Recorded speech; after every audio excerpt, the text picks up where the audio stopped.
What's up, Yang Gang? So, as y'all know, we have been early adopters of everything Andrew Yang. We have kind of been on, the leading the charge. No matter what Andrew was doing, we've always been trying to further his agenda, right? Mm-hmm. This video, to me, is one of the most important videos that we're going to put out, right? That we've put out in a while. I'm more convinced now than ever that Andrew is going to be not just running again, but it's going to be a third party. In this video, we're going to break that down for you. So make sure that if you can support this channel, do so, become a member, get our custom emojis for as little as $4.99 a month, or become one of our Patreons. Head over there, check those links out. Sometimes I almost think, right, that Andrew listens to this channel. Because if you remember the last video that we put out, right, we talked about the formation of a third party that's all about common sense. The idea that there's a third party that could be created independent of the duopoly. A non-partisan third party, if you will. So let's take a listen to this first clip. It's a lot easier for me to excite you about the issue of the day, the political back and forth, but it's harder to get someone excited about the mechanics. And this is a challenge that I personally am going to be experiencing myself over the next number of weeks and months with my new book, because I agree with you that without structural reform, we're stuck. Okay, so he made that reference in about his book, right? This is so much bigger than his book, as you're going to keep hearing. So Andrew on his podcast is speaking to Josh Silver, who is the founder of Represent Us. Because I think the people that are doing the rigging that you're describing tend to be hyper partisan, and they may control the party in certain places, but I don't think they represent, a majority of voters in any area. They might represent a majority of hyper partisans in an area. So to me, this makes your work. I'm going to call it our work because I'm going to be joining you in this. All the more vital. Like, we need to hurry it up. So you've been running an organization now, doing great work for like a decade. And then there's a feeling that the ground is shifting underneath our feet. Like that things are not going well, really. Like we're not winning. It seems like the democratic institutions are disintegrating in real time, and we're looking around being like, wow, voter suppression laws, like that's not very that's not very patriotic of you, or principled of you. And so it requires us to think bigger about what kind of changes we need to be fighting for. We got to think bigger, right? Now he's talking about exposing all the corruption and what we can do about it in his new book, right? But this next clip is one of the ones that really sealed it for me. The things that would actually really fix things are despised by the partisan supporters of the Republican and Democratic parties. And again, it's one reason I'm so excited about your work, is that there almost needs to be a party for nonpartisans. A party for nonpartisans. Now, he has alluded, as you saw in the first couple clips, to his work and greater work. And now he's talking about there almost needs to be a third party. I think it's important to note, in the fight to reclaim the soul of American democracy, I would argue there's sort of three major fronts that need to occur simultaneously. One is, we need to continue to build this movement. And if you go to represent.us, you can see this, you can sign up and be part of this. But we need millions and millions of people who understand, have the light bulb moment, understand. I'm going to try and get us the millions, Josh. Yeah. So he's going to work on getting the millions. This is beginning to sound to me like I saw this on social media. that this is what you are witnessing the start of is a Yang Gang call to action. Mm-hmm. We have to get 11 million people on board. We have to win the election before we win the election. Can we get 11 million? I think we can. I think we can too. How much of the Yang Gang are there? And like we branch out and get a certain number per person, we'll get that 11 million. And you better believe that this channel is going to be leading the charge. As soon as Andrew says it's go time, it's go time. Go time. And it's starting to sound like it's almost go time. Look, it's like building a giant number of people who are keenly aware of this, and like, you know, getting 20% of Americans to actually know what's going on here, which is a lot, but it's doable. And it would be a game changer, because if we could get 1 out of 5 Americans to have the light bulb moment, hopefully you're having right now listening to this podcast, well, then we can actually win these things. Yeah, amen. Mm-hmm. Amen. Ooh, I'm starting to get chill bumps. This excites me because there is no one better equipped to take this on than our guy. No one. Exactly. And it feels like some of these local victories, even if we get them, may not be like an antidote to some of the things that ail us.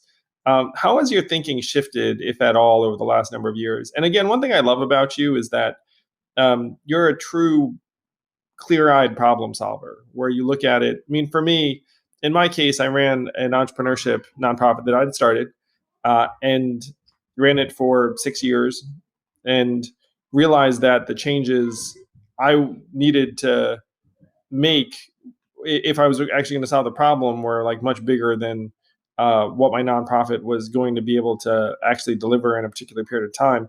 And then that's what drove me to do something very rash, which was run for president of the United States. And at the time, no one thought that was a good idea. But it was born of the fact that I'd been deeply invested in work trying to create opportunities for Americans for years prior. In your case, you're now, again, the chief anti-corruption, pro-democracy activist, maybe in our society. You've seen it all. You've seen the wins. You've seen the losses. And it does seem like, unfortunately, we're backsliding in various ways. If I were to give you a magic wand, like, what would you do with it that might be, so number one, it sounds like, is somehow get 20% of Americans to think the way you and I do. And I'm going to do my best to try and increase that percentage. I don't know what it is right now. Maybe let me start there for you. Like, what percentage of Americans do you think get how deeply problematic our structures are and want to change them? Between 3 and 5%. All right. And that's because of you. If not for you, it'd be, Well, no, it's roughly the same amount you've been getting in as a vote tally in your run. I mean, that's actually, Yang Gang. It's the Yang Gang. It is the Yang Gang. It's true. Yang Gang. Yeah. Yang Gang.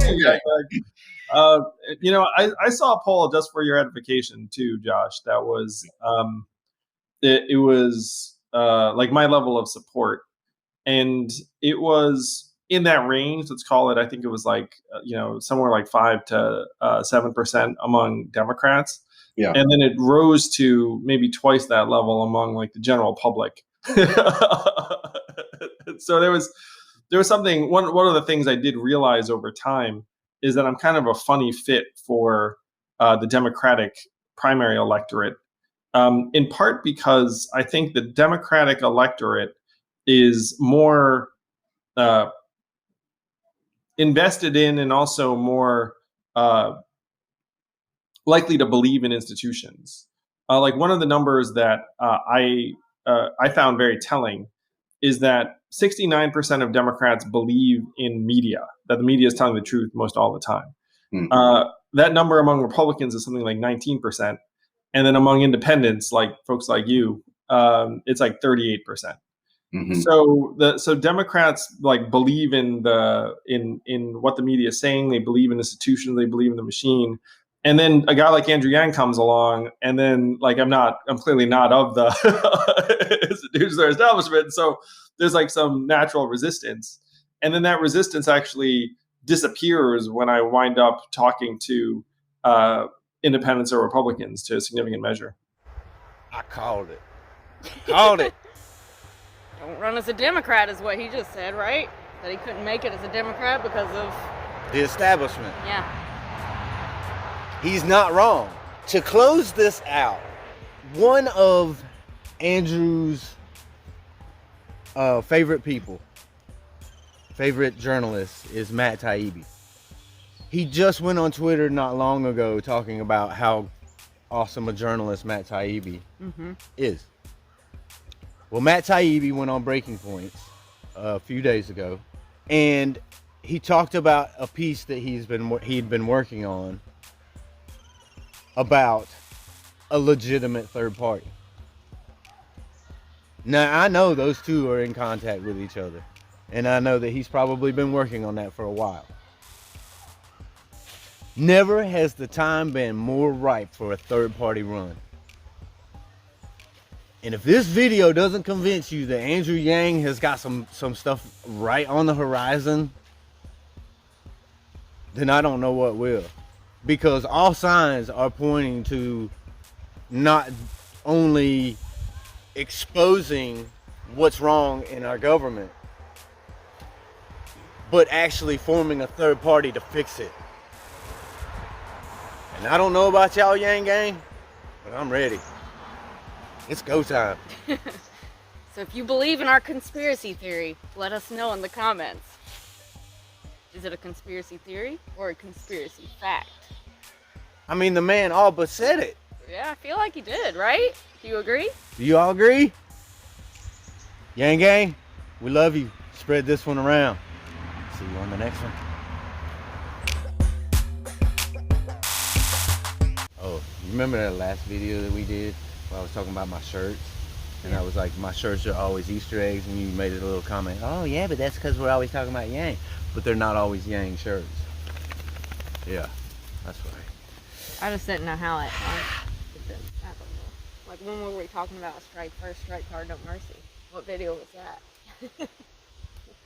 when like, just go back through our videos. Whatever shirt that I'm wearing that day is very poignant to the video. You got paint on your nose. Do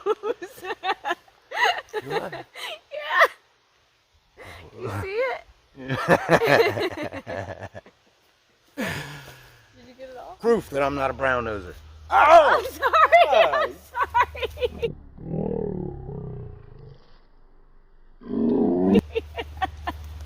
I'm sorry. I was trying to get the rest of the paint. Ah. I'm sorry. All right, close your eyes and hold still.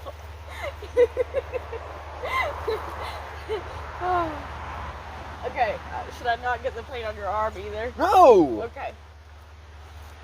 I didn't know I had paint on my eyeball. Sorry. Did you just snort? Sorry.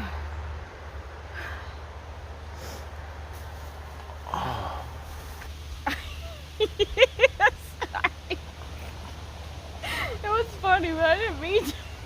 It's funny. It's funny to hurt somebody. On accident, yeah. Always. I'm like the Alex Jones of the Yang Gang, right? But not quite as crazy. That's crazy. No, but I'm the guy that's always trying to connect the dots, right? So say what you want about Alex, he's always just trying to connect the dots. Usually there's not dots there to connect, but he'll find it. Anyway. Hold on, I gotta itch my boob. Okay, hold on. Got paint all over. Go check the mail. Stop. getting Wait a something. minute, Mr. Postman. Wait. Mr. Postman. Mr. Postman.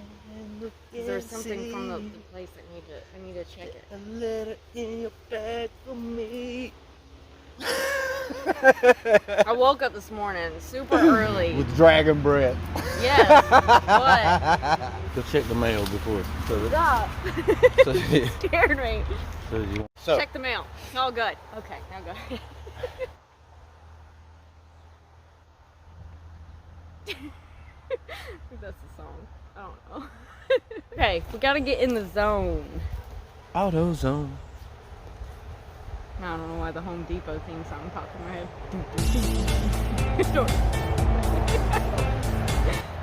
Home Depot dads. They all wear khaki shorts, New Balances, I do not have New and Balance. a t-shirt tucked in. My t-shirt is not tucked in.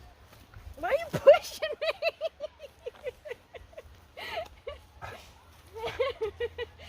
Trying to bite you. But no. Look how big and fluffy she's got her shirt on. And paint on her nose. Look, her face looks like mine. So cute. Look at that boxy face. Okay. All right, go play. No, stop pushing me. Jeez. Go play. Go play. Go.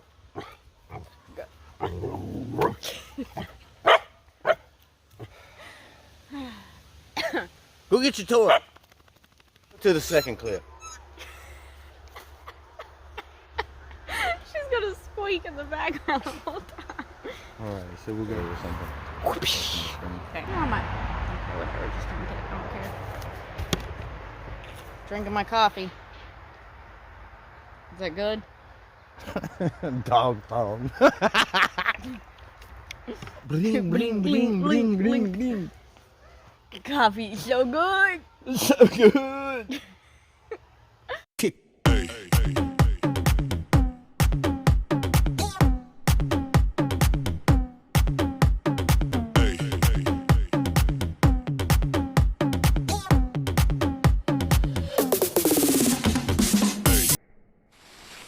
Yummy, yummy, yummy, yummy, yummy. Oh, you